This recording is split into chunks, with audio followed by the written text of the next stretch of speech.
Meaning of hemispherical. Hemispherical. Hemispherical.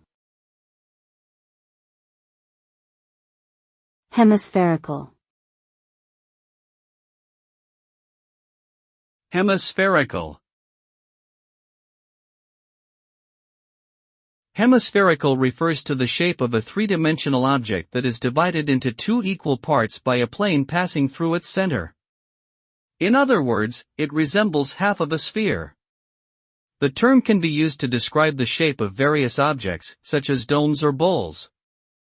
Hemispherical objects have a distinct curvature that allows them to distribute weight evenly and provide balance. Their roundness also gives them a pleasing aesthetic quality.